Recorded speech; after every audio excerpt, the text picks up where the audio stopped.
วัสดีค่ะ สุขสันต์วันเกิดย้อนหลังนะคะ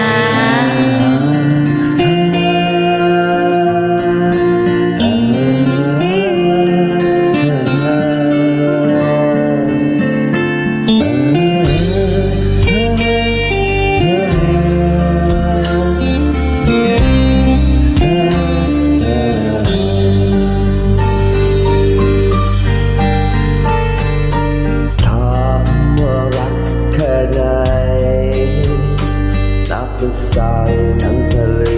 ก็รู้ลมหายใจ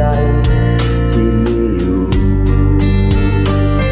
คือความคิดจริงจากฉันถามจะเจ็บแค่ไหนหากเธอไปรักใครสักวันก็ลองทักดูสายฝนนั้นมันคือน้ำตาจากใจ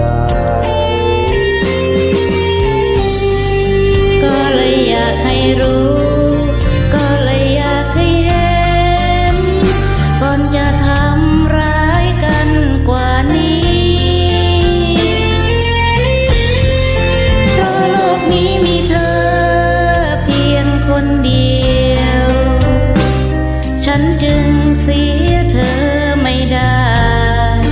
ถ้าเธออยากทำร้ายก็เชิญแต่อย่าเดินหนีไปจากฉันนึกเสียว่าสงสารอย่าลงทันด้วยการลาจาก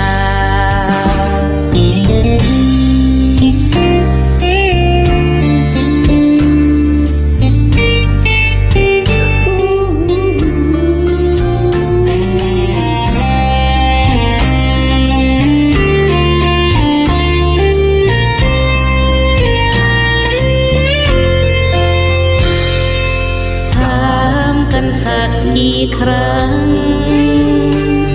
ก็ยังบอกเธออย่างนี้ฟ้าทุกวันเปลี่ยนสีแต่ฉันไม่เคยเปลี่ยนใจ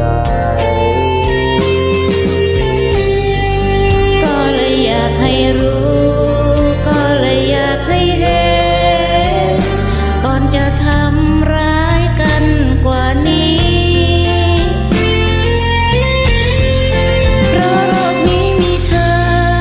เพียงคนเดียว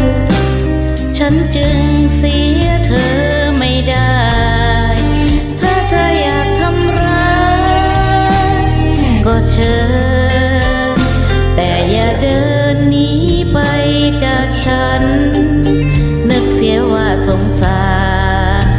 อย่าลงทันด้วยการลาจา